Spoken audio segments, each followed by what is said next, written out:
आशुतोष शशांक शेखर चंद्रमौलि चिदंबरा कोटि कोटि नमामि शंभु कोटि नमन दिगंबरा कोटि नमन दिगंबरा।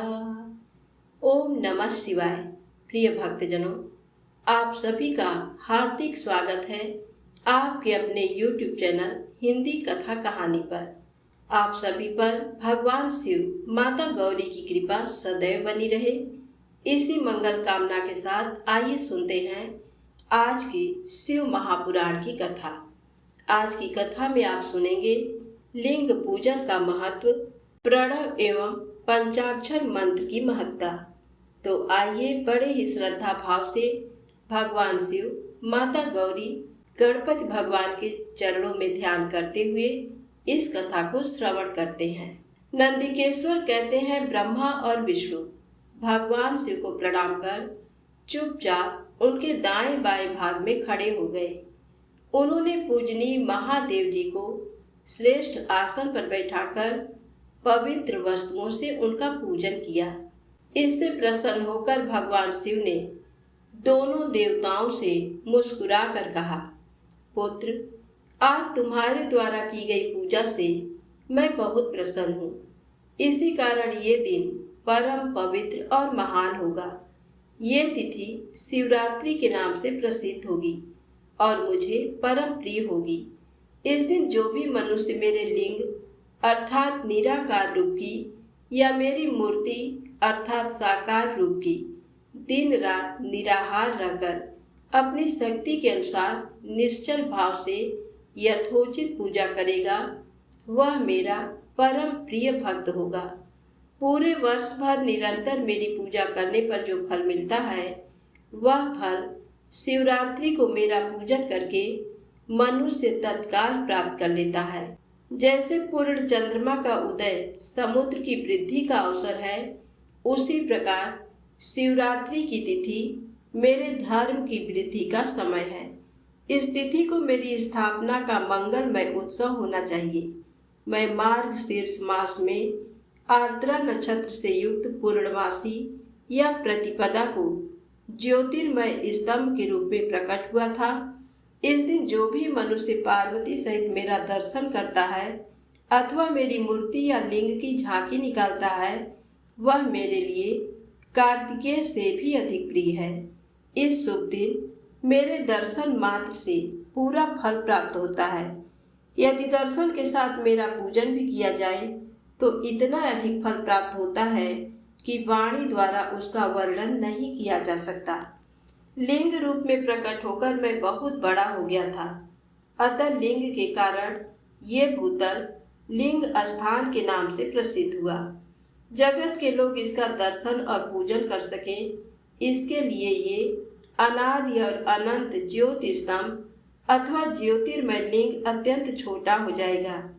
ये लिंग सब प्रकार के भोग सुलभ कराने वाला तथा भोग और मोक्ष का एकमात्र साधन है। इसका दर्शन, स्पर्श और ध्यान प्राणियों को जन्म और मृत्यु के कष्ट से छुड़ाने वाला है।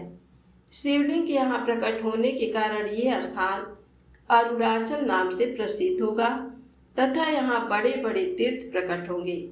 इस स्थान पर रहने या मरने से जीवों को मोक्ष प्राप्त होगा। मेरे दो रूप हैं, साकार और निराकार। पहले मैं स्तंभ रूप में प्रकट हुआ, फिर अपने साक्षात रूप में। ब्रह्म भाव मेरा निराकार रूप है तथा महेश्वर भाव मेरा साक्षात रूप है। ये दोनों ही मेरे सिद्ध रूप हैं। मैं ही परब्रह्म परमात्मा हूँ। जीवों पर अनुग्रह करना मेरा कार्य है। मैं जगत की वृद्धि करने वाला होने के कारण ब्रह्म कहलाता हूँ। सर्वत्र स्थित होने के कारण मैं ही सबकी आत्मा हूँ। सर्ग से लेकर अनुग्रह तक जो जगत संबंधी 5 कृत्य हैं, वे सदा ही मेरे हैं। मेरी ब्रह्मरूपता का बोध कराने के लिए पहले लिंग प्रकट हुआ, फिर अज्ञान ईश्वरत्व का साक्षात्कार कराने के लिए मैं जगदीश्वर रूप में प्रकट हो गया। मेरा सकल रूप मेरे इस सत्व का और निष्कल रूप मेरे ब्रह्म स्वरूप का बोध कराता है। मेरा लिंग मेरा स्वरूप है और मेरे सामीप्य की प्राप्ति कराने वाला है। मेरे लिंग की स्थापना करने वाले मेरे उपासक को मेरी समानता की प्राप्ति हो जाती है तथा मेरे साथ एकत्व का अनुभव करता हुआ संसार सागर से मुक्त हो जाता है। वह जीते जी परमानंद की अनुभूति करता हुआ शरीर का त्याग कर शिव लोक को प्राप्त होता है, अर्थात मेरा ही स्वरूप हो जाता है। मूर्ति की स्थापना लिंग की अपेक्षा गौण है। ये उन भक्तों के लिए है जो शिव तत्व के अनुशीलन में सक्षम नहीं है। ब्रह्मा और विष्णु ने पूछा, प्रभु, सृष्टि आदि 5 कृत्यों के लक्षण क्या हैं? ये हम दोनों को बताइए। भगवान शिव बोले, मेरे कर्तव्यों को समझना अत्यंत गहन है, तथापि मैं कृपा पूर्वक तुम्हें बता रहा हूँ। सृष्टि, पालन, संहार, तिरोभाव और अनुग्रह मेरे जगत संबंधी 5 कार्य हैं जो नित्य सिद्ध हैं। संसार की रचना का आरंभ सृष्टि कहलाता है। मुझसे पालित होकर सृष्टि का सुस्थिर रहना उसका पालन है। उसका विनाश ही संहार है। प्राणों के उत्क्रमण को तिरोभाव कहते हैं। इन सबसे छुटकारा मिल जाना ही मेरा अनुग्रह अर्थात मोक्ष है। ये मेरे 5 कृत्य हैं। सृष्टि आदि 4 कृत्य संसार का विस्तार करने वाले हैं। 5वां कृत्य मोक्ष का है। मेरे भक्तजन इन 5 कार्यों को 5 भूतों में देखते हैं। सृष्टि धरती पर, स्थिति जल में, संहार अग्नि में, तिरोभाव वायु में और अनुग्रह आकाश में स्थित है। पृथ्वी से सबकी सृष्टि होती है। जल से वृद्धि होती है। आग सबको जला देती है। वायु एक स्थान से दूसरे स्थान पर ले जाती है और आकाश सबको अनुगृहीत करता है। इन 5 कृत्यों का भार वहन करने के लिए ही मेरे 5 मुख हैं। 4 दिशाओं में 4 मुख और इनके बीच में 5वां मुख है। पुत्रों, तुम दोनों ने मुझे तपस्या से प्रसन्न कर सृष्टि और पालन 2 कार्य प्राप्त किए हैं। इसी प्रकार मेरी विभूति स्वरूप रुद्र और महेश्वर ने संहार और तिरोभाव कार्य मुझसे प्राप्त किए हैं, परंतु मोक्ष मैं स्वयं प्रदान करता हूँ। मैंने पूर्व काल में अपने स्वरूप भूत मंत्र का उपदेश किया है, जो ओंकार रूप में प्रसिद्ध है। ये मंगलकारी मंत्र है। सर्वप्रथम मेरे मुख से ओंकार ओम प्रकट हुआ, जो मेरे स्वरूप का बोध कराता है। इसका स्मरण निरंतर करने से मेरा ही सदा स्मरण होता है। मेरे उत्तरवर्ती मुख से आकार का, पश्चिम मुख से उकार का, दक्षिण मुख से मकार का, पूर्ववर्ती मुख से बिंदु का तथा मध्यवर्ती मुख से नाद का प्रकटीकरण हुआ है। इस प्रकार इन 5 अवयवों से ओंकार का विस्तार हुआ है। इन 5 अवयवों के एकाकार होने पर प्रणव ओम नामक अक्षर उत्पन्न हुआ। जगत में उत्पन्न सभी स्त्री पुरुष इस प्रणव मंत्र में व्याप्त हैं। ये मंत्र शिव शक्ति दोनों का बोधक है। इसी से पंचाक्षर मंत्र ओम नमः शिवाय की उत्पत्ति हुई है। ये मेरे साकार रूप का बोधक है। इस पंचाक्षर मंत्र से मातृका वर्ण प्रकट हुए हैं, जो 5 भेद वाले हैं। इसी से शिरो मंत्र सहित त्रिपदा गायत्री का प्राकट्य हुआ है। इस गायत्री से संपूर्ण वेद प्रकट हुए और उन वेदों से करोड़ों मंत्र निकले हैं। उन मंत्रों से विभिन्न कार्यों की सिद्धि होती है। इस पंचाक्षर प्रणव मंत्र से सभी मनोरथ पूर्ण होते हैं। इस मंत्र से भोग और मोक्ष दोनों प्राप्त होते हैं। नंदिकेश्वर कहते हैं, जगदम्बा उमा गौरी पार्वती के साथ बैठे महादेव ने उत्तरवर्ती मुख बैठे ब्रह्मा और विष्णु को पर्दा करने वाले वस्त्र से आच्छादित कर उनके मस्तक पर अपना हाथ रखकर धीरे धीरे उच्चारण कर उन्हें उत्तम मंत्र का उपदेश दिया। 3 बार मंत्र का उच्चारण करके भगवान शिव ने उन्हें शिष्यों के रूप में दीक्षा दी। गुरु दक्षिणा के रूप में दोनों ने अपने आप को समर्पित करते हुए दोनों हाथ जोड़कर उनके समीप खड़े हो जगत गुरु भगवान शिव की इस प्रकार स्तुति करने लगे। ब्रह्मा विष्णु बोले, प्रभु आपके साकार और निराकार 2 रूप हैं। आप तेज से प्रकाशित हैं। आप सबके स्वामी हैं। आप सर्वात्मा को नमस्कार है। आप प्रणव मंत्र के बताने वाले हैं तथा आप ही प्रणव लिंग वाले हैं। सृष्टि, पालन, संहार, तिरोभाव और अनुग्रह आदि आपके ही कार्य हैं। आपके 5 मुख हैं। आप ही परमेश्वर हैं। आप सबकी आत्मा हैं, ब्रह्म हैं।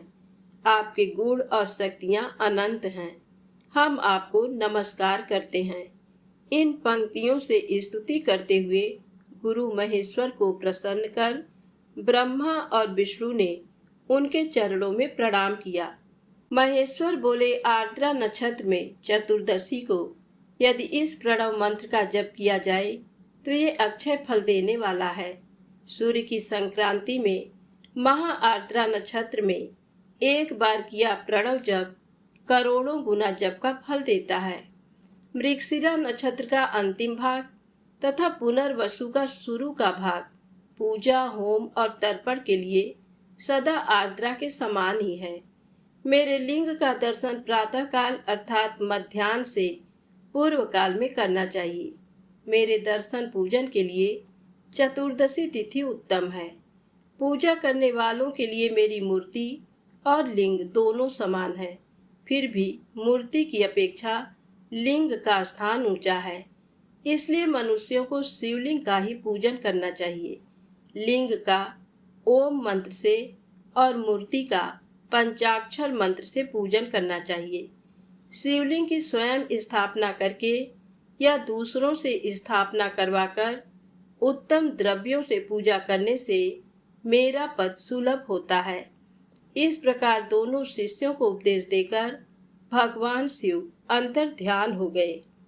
ऋषियों ने पूछा, सूत जी, शिवलिंग की स्थापना कैसे करनी चाहिए तथा उसकी पूजा कैसे, किस काल में तथा किस द्रव्य द्वारा करनी चाहिए? सूत जी ने कहा, महर्षियों, मैं तुम लोगों के लिए इस विषय का वर्णन करता हूँ। इसे ध्यान से सुनो और समझो। अनुकूल एवं शुभ समय में किसी पवित्र तीर्थ में, नदी के तट पर ऐसी जगह पर शिवलिंग की स्थापना करनी चाहिए जहाँ रोज पूजन कर सकें। पार्थिव द्रव्य से, जलमय द्रव्य से अथवा तेजस द्रव्य से पूजन करने से उपासक को पूजन का पूरा फल प्राप्त होता है। शुभ लक्षणों में पूजा करने पर यह तुरंत फल देने वाला है। चल प्रतिष्ठा के लिए छोटा शिवलिंग श्रेष्ठ माना जाता है। अचल प्रतिष्ठा हेतु बड़ा शिवलिंग अच्छा रहता है। शिवलिंग की पीठ सहित स्थापना करनी चाहिए। शिवलिंग की पीठ गोल, चौकोर, त्रिकोण अथवा खाट के पाए की भांति ऊपर नीचे मोटा और बीच में पतला होना चाहिए। ऐसा लिंग पीठ महान फल देने वाला होता है। पहले मिट्टी अथवा लोहे से शिवलिंग का निर्माण करना चाहिए। जिस द्रव्य से लिंग का निर्माण हो उसी से उसका पीठ बनाना चाहिए। यही अचल प्रतिष्ठा वाले शिवलिंग की विशेषता है। चल प्रतिष्ठा वाले शिवलिंग में लिंग व प्रतिष्ठा एक ही तत्व से बनानी चाहिए। लिंग की लंबाई स्थापना करने वाले मनुष्य के 12 अंगुल के बराबर होनी चाहिए। इससे कम होने पर फल भी कम प्राप्त होता है, परंतु 12 अंगुल से लंबाई अधिक भी हो सकती है। चल लिंग में लंबाई स्थापना करने वाले के 1 अंगुल के बराबर होनी चाहिए, उससे कम नहीं। यजमान को चाहिए कि पहले वह शिल्प शास्त्र के अनुसार देवालय बनवाए तथा उसमें सभी देवगणों की मूर्ति स्थापित करे। देवालय का गर्भगृह सुंदर, सुदृढ़ और स्वच्छ होना चाहिए। उसमें पूर्व और पश्चिम में 2 मुख्य द्वार हों जहाँ शिवलिंग की स्थापना करनी हो। उस स्थान के गर्त में नीलम, लाल वैदुर्य, श्याम, मरकत, मोती, मूंगा, गोमेद और हीरा, इन 9 रत्नों को वैदिक मंत्रों के साथ छोड़े। 5 वैदिक मंत्रों द्वारा 5 स्थानों से पूजन करके अग्नि में आहुति दें और परिवार सहित मेरी पूजा करके आचार्य को धन से तथा भाई बंधुओं को मनचाही वस्तु से संतुष्ट करें। याचकों को सुवर्ण, गृह एवं भू संपत्ति तथा गाय आदि प्रदान करें। स्थावर जंगम सभी जीवों को यत्न पूर्वक संतुष्ट कर एक गड्ढे में सुवर्ण तथा 9 प्रकार के रत्न भरकर वैदिक मंत्रों का उच्चारण करके परम कल्याणकारी महादेव जी का ध्यान करें। तत्पश्चात नाद घोष से युक्त महामंत्र ओंकार का उच्चारण करके गड्ढे में पीठ युक्त शिवलिंग की स्थापना करें। वहां परम सुंदर मूर्ति की भी स्थापना करनी चाहिए तथा भूमि संस्कार की विधि जिस प्रकार शिवलिंग के लिए की गई है उसी प्रकार मूर्ति की प्रतिष्ठा भी करनी चाहिए। मूर्ति की स्थापना अर्थात प्रतिष्ठा पंचाक्षर मंत्र से करनी चाहिए। मूर्ति को बाहर से भी लिया जा सकता है, परंतु वह साधु पुरुषों द्वारा पूजित हो। इस प्रकार शिवलिंग व मूर्ति द्वारा की गई महादेव जी की पूजा शिव पद प्रदान करने वाली है। स्थावर और जंगम से लिया भी 2 तरह का हो गया है। वृक्ष, लता आदि को स्थावर लिंग कहते हैं और कृमि कीट आदि को जंगम लिंग। स्थावर लिंग को सींचना चाहिए तथा जंगम लिंग को आहार एवं जल देकर तृप्त करना चाहिए। यूं चराचर जीवों को भगवान शंकर का प्रतीक मानकर उनका पूजन करना चाहिए। इस तरह महालिंग की स्थापना करके विविध उपचारों द्वारा उसका रोज पूजन करें तथा देवालय के पास ध्वजारोहण करें। शिवलिंग साक्षात शिव का पद प्रदान करने वाला है। आवाहन, आसन, अर्घ्य, पाद्य, पाद्यांग, आचमन, स्नान, वस्त्र, यज्ञोपवीत, गंध, पुष्प, धूप, दीप, नैवेद्य, तांबूल, समर्पण, नीराजन, नमस्कार और विसर्जन, ये 16 उपचार हैं। इनके द्वारा पूजन करें। इस तरह किया गया भगवान शिव का पूजन शिव पद की प्राप्ति कराने वाला है। सभी शिवलिंगों की स्थापना के उपरांत चाहे वे मनुष्य द्वारा स्थापित, ऋषियों या देवताओं द्वारा अथवा अपने आप प्रकट हुए हों, सभी का उपयुक्त विधि से पूजन करना चाहिए, तभी फल प्राप्त होता है। उसकी परिक्रमा और नमस्कार करने से शिव पद की प्राप्ति होती है।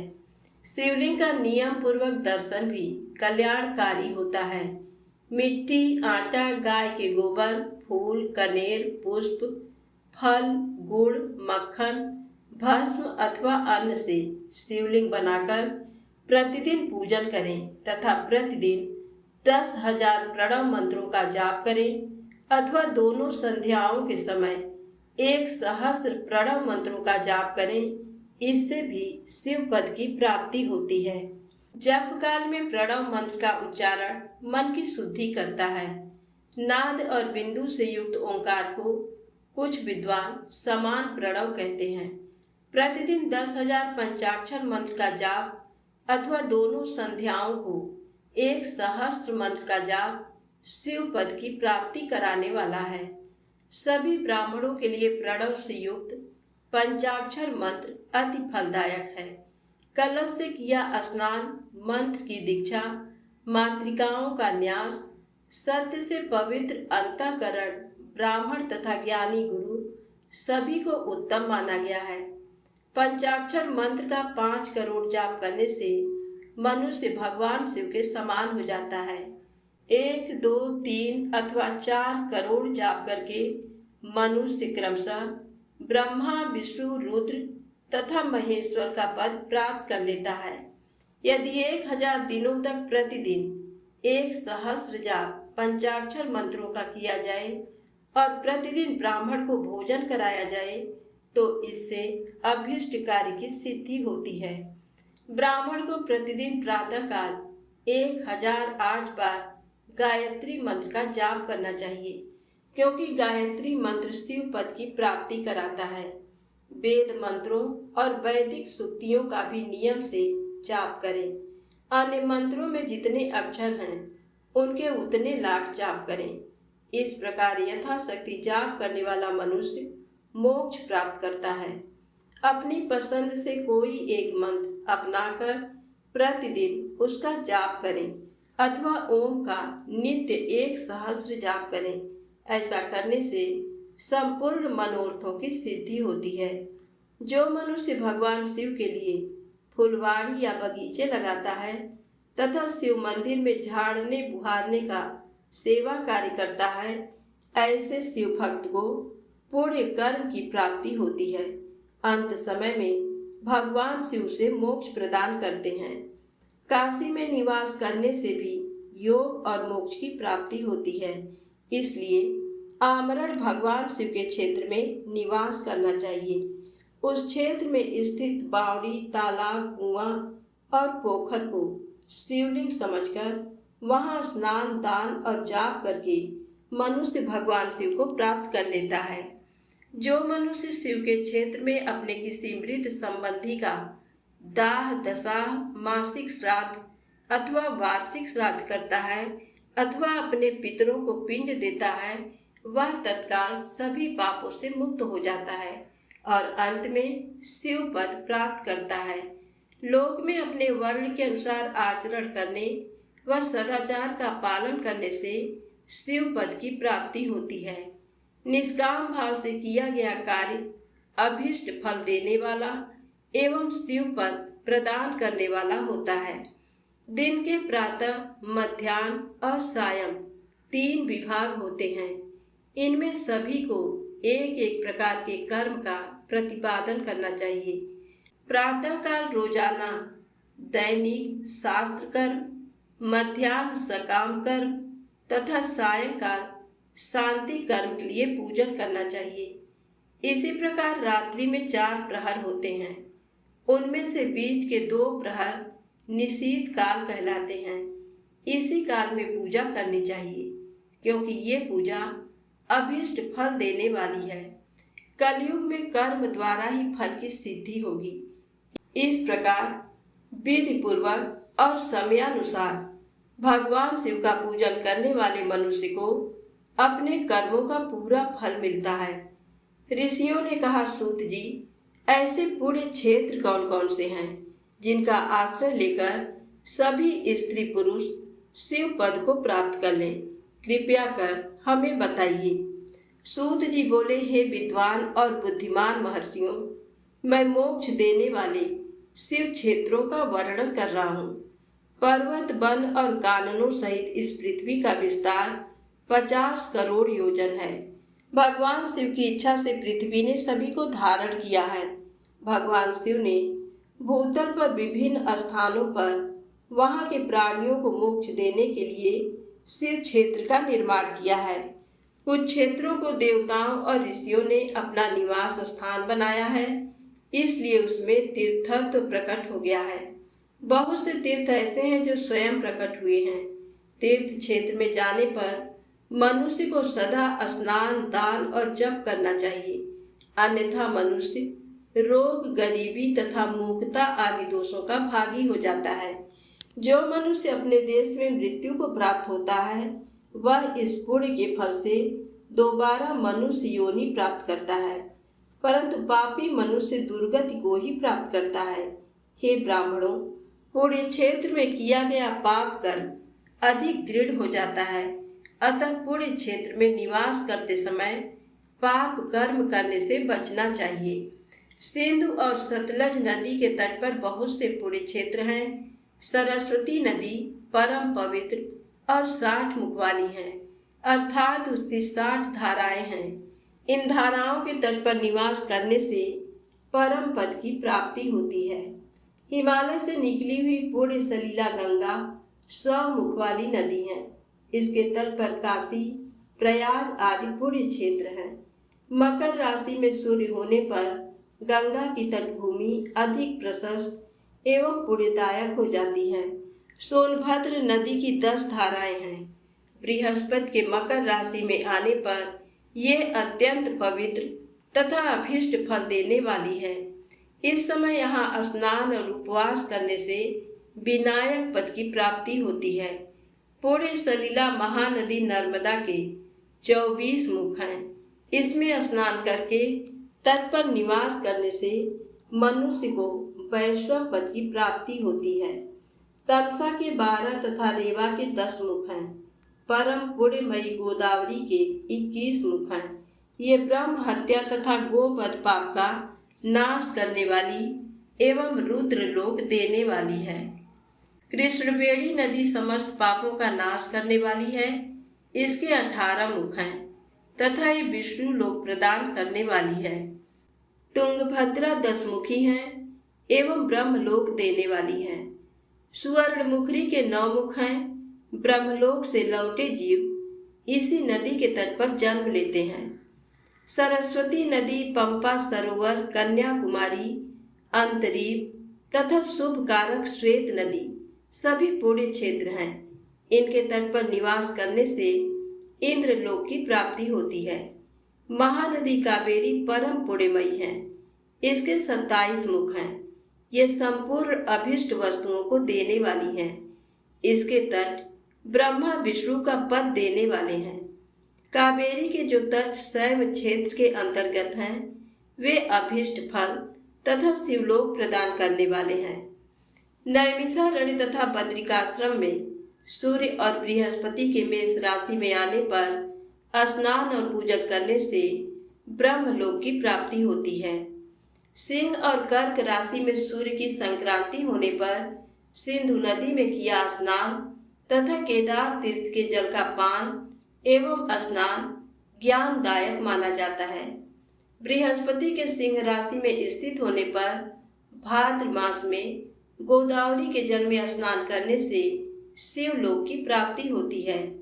ऐसा स्वयं भगवान शिव ने कहा था। सूर्य और बृहस्पति के कन्या राशि में स्थित होने पर यमुना और सोनभद्र में स्नान से धर्मराज और गणेश लोक में महान भोग की प्राप्ति होती है। ऐसी महर्षियों की मान्यता है। सूर्य और बृहस्पति के तुला राशि में होने पर कावेरी नदी में स्नान करने से भगवान विष्णु के वचन की महिमा से अभीष्ट फल की प्राप्ति होती है। मार्गशीर्ष माह में सूर्य और बृहस्पति के वृश्चिक राशि में आने पर नर्मदा में स्नान करने से विष्णु पद की प्राप्ति होती है। सूर्य और बृहस्पति के धनु राशि में होने पर सुवर्णमुखरी नदी में किया स्नान शिवलोक प्रदान करने वाला है। मकर राशि में सूर्य और बृहस्पति के माघ मास में होने पर गंगा जी में किया गया स्नान शिवलोक प्रदान कराने वाला है।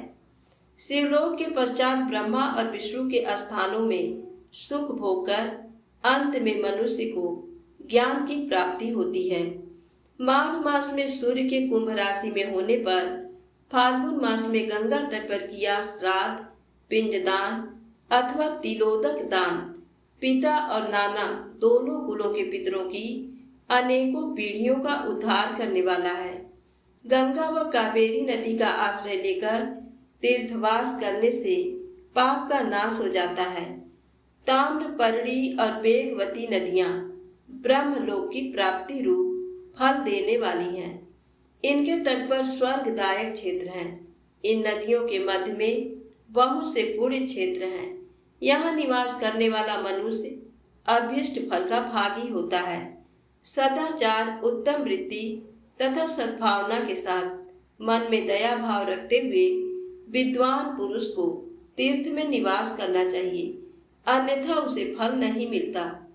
पुण्य क्षेत्र में जीवन बिताने का निश्चय करने पर तथा वास करने पर पहले का सारा पाप तत्काल नष्ट हो जाएगा, क्योंकि पुण्य को ऐश्वर्यदायक कहा जाता है। हे ब्राह्मणों, तीर्थ में वास करने पर उत्पन्न पुण्य कायिक, वाचिक और मानसिक सभी पापों का नाश कर देता है। तीर्थ में किया मानसिक पाप कई कल्पों तक पीछा नहीं छोड़ता, ये केवल ध्यान से ही नष्ट होता है। वाचिक पाप जाप से तथा कायिक पाप शरीर को सुखाने जैसे कठोर तप से नष्ट होता है।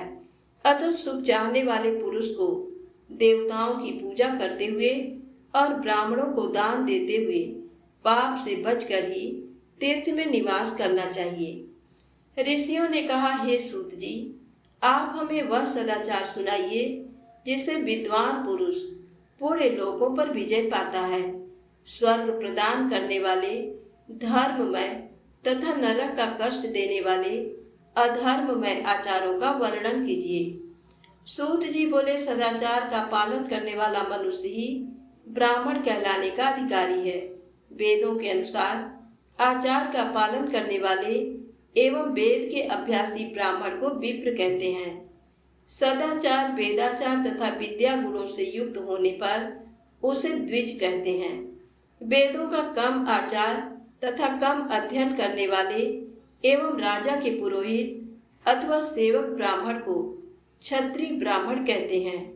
जो ब्राह्मण कृषि या वाणिज्य कर्म करने वाला है तथा ब्राह्मणोचित आचार का भी पालन करता है, वह वैश्य ब्राह्मण है तथा स्वयं खेत जोतने वाला शूद्र ब्राह्मण कहलाता है।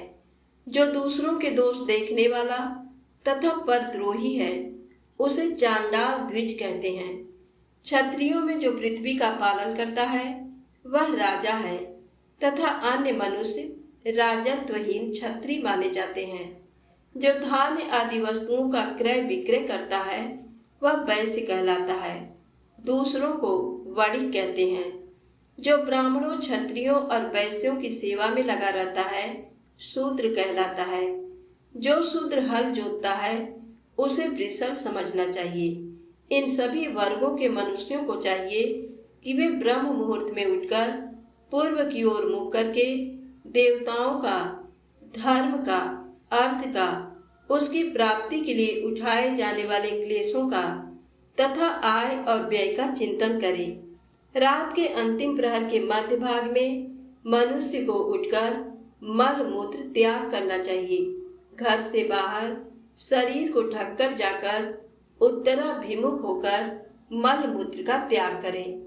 जल, अग्नि, ब्राह्मण तथा देवताओं का स्थान बचाकर बैठें। उठने पर उस ओर ना देखें। हाथ पैरों की शुद्धि करके 8 बार कुल्ला करें। किसी वृक्ष के पत्ते से दातुन करें। दातुन करते समय तर्जनी उंगली का उपयोग नहीं करें। तदनंतर जल संबंधी देवताओं को नमस्कार कर मंत्र पाठ करते हुए जलाशय में स्नान करें। यदि कंठ तक या कमर तक पानी में खड़े होने की शक्ति ना हो तो घुटने तक जल में खड़े होकर ऊपर जल छिड़क कर मंत्रोच्चारण करते हुए स्नान कर तर्पण करें। इसके उपरांत वस्त्र धारण कर उत्तरीय भी धारण करें। नदी अथवा तीर्थ में स्नान करने पर उतारे हुए वस्त्र वहां ना धोएं। उसे किसी कुएं, बावड़ी अथवा घर ले जाकर धोएं। कपड़ों को निचोड़ने से जो जल गिरता है वह एक श्रेणी के पितरों की तृप्ति के लिए होता है। इसके बाद जाबाली उपनिषद में बताए गए मंत्र से भस्म लेकर लगाएं। इस विधि का पालन करने से पूर्व यदि भस्म गिर जाए तो गिराने वाला मनुष्य नरक में जाता है। आपोहिष्ठा मंत्र से पाप शांति के लिए सिर पर जल छिड़ककर यस्य क्षयाय मंत्र पढ़कर पैर पर जल छिड़के। आपोहिष्ठा में 3 ऋचाएं हैं। पहली ऋचा का पाठ कर पैर, मस्तक और हृदय में जल छिड़के। दूसरी ऋचा का पाठ कर मस्तक, हृदय और पैर पर जल छिड़के तथा तीसरी ऋचा का पाठ करके हृदय, मस्तक और पैर पर जल छिड़के। इस प्रकार के स्नान को मंत्र स्नान कहते हैं। किसी अपवित्र वस्तु से स्पर्श हो जाने पर, स्वास्थ्य ठीक न रहने पर, यात्रा में या जल उपलब्ध न होने की दशा में मंत्र स्नान करना चाहिए। प्रातःकाल की संध्या उपासना में गायत्री मंत्र का जाप करके 3 बार सूर्य को अर्घ दें। मध्याह्न में गायत्री मंत्र का उच्चारण कर सूर्य को 1 अर्घ देना चाहिए। सायंकाल में पश्चिम की ओर मुख करके पृथ्वी पर ही सूर्य को अर्घ दें। सायंकाल में सूर्यास्त से 2 घड़ी पहले की गई संध्या का कोई महत्व नहीं होता। ठीक समय पर ही संध्या करनी चाहिए। यदि संध्योपासना किए बिना एक दिन बीत जाए तो उसके प्रायश्चित हेतु अगली संध्या के समय 100 गायत्री मंत्र का जाप करें। 10 दिन छूटने पर 1 लाख तथा 1 माह छूटने पर अपना उपनयन संस्कार कराएं। अर्थ सिद्धि के लिए ईश, गौरी, कार्तिकेय, विष्णु, ब्रह्मा, चंद्रमा और यम व अन्य देवताओं का शुद्ध जल से तर्पण करें। तीर्थ के दक्षिण में मंत्रालय में, देवालय में अथवा घर में आसन पर बैठकर अपनी बुद्धि को स्थिर कर देवताओं को नमस्कार कर प्रणव मंत्र का जाप करने के पश्चात गायत्री मंत्र का जाप करें। प्रणव के अ, उ और म तीनों अक्षरों में जीव और ब्रह्म की एकता का प्रतिपादन होता है। अतः प्रणव मंत्र का जाप करते समय मन में ये भावना होनी चाहिए कि हम तीनों लोकों की सृष्टि करने वाले ब्रह्मा, पालन करने वाले विष्णु तथा संहार करने वाले रुद्र की उपासना कर रहे हैं।